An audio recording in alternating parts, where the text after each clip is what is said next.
Maharashtra TV9 news, संकल्प सर्वसामान्यांच्या हिताचा। ऑगस्ट महिन्यात फातिमा अमजद अख्तर या बांगलादेशी महिलेला मुंबई पोलिसांनी तिच्या देशात डिपोर्ट परत पाठवणे केले होते, पण काही दिवसातच ती पुन्हा महाराष्ट्रात परतली आणि पुण्यात राहू लागली। तिच्याकडे 2 वेगवेगळ्या नावांचे आधार कार्ड देखील सापडले आहेत। या खळबळजनक प्रकरणामुळे देशाच्या सुरक्षा व्यवस्थेवरच मोठे प्रश्नचिन्ह उभे राहिले आहे। काही महिन्यापूर्वी अभिनेता सैफ अली खान यांच्या घरावर हल्ला करणारा मोहम्मद शरीफुल इस्लाम बांगलादेशी असल्याचे उघडकीस आल्यानंतर बांगलादेशी नागरिकांना त्यांच्या देशात परत पाठवण्याची मोहीम राबवण्यात आली होती। त्याचवेळी महाराष्ट्राच्या DGP कार्यालयातून पुन्हा आदेश देण्यात आले होते की बांगलादेशीसह महाराष्ट्रात अवैधपणे पकडलेल्या सर्व परदेशी नागरिकांचे बायोमेट्रिक्स, बोटांचे ठसे छायाचित्र घेण्यात यावे, जेणेकरून त्यांनी वेगळ्या नावाने आधार कार्ड किंवा इतर कागदपत्रे बनवण्याचा प्रयत्न केल्यास त्यांची खरी ओळख त्वरित उघड होईल। एका पोलीस अधिकाऱ्याने दिलेल्या माहितीनुसार बायोमेट्रिकचा आदेश खूप जुना आहे, परंतु सैफ अली खान प्रकरणानंतर त्याची सक्तीने अंमलबजावणी करण्याचे निर्देश देण्यात आले होते। तरीही फातिमा अमजद अख्तर या बांगलादेशी महिलेकडे 2 आधार कार्ड सापडले आहे। पिंपरी चिंचवड पोलिसांच्या दहशतवाद विरोधी पथकाला एका महिलेबद्दल टीप मिळाली होती की ती विजाची मुदत संपल्यानंतरही भारतात राहत असल्याची माहिती समोर आली। पोलीस निरीक्षक VD राऊत यांच्या नेतृत्वाखाली ATBच्या पथकाने 4 नोव्हेंबर रोजी भोसरी येथे छापा टाकून फातिमाला ताब्यात घेतले।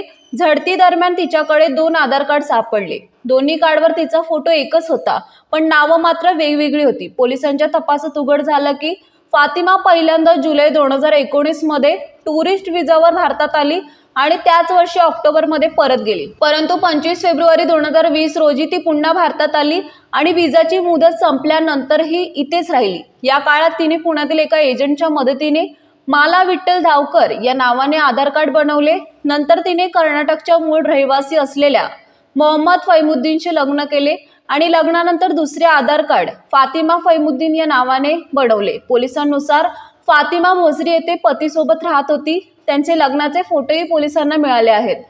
फातिमा पुण्यात घरकाम करत होती, तर तिचा पती इलेक्ट्रिशियन आहे।